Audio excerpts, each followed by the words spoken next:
Hello everyone, in this video, I will show you how to fix Audacity error code 9999, also known as Unanticipated Host Error on Windows 11. First, make sure your microphone is plugged in and recognized by Windows.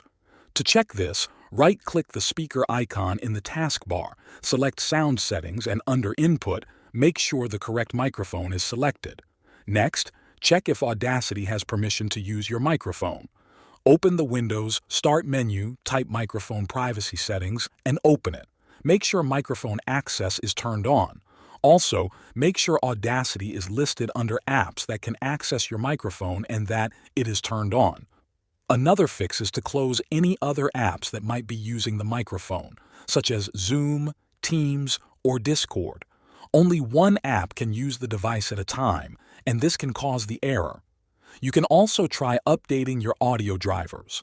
Open Device Manager, expand Sound, Video, and Game Controllers. Right-click your audio device, and choose Update Driver.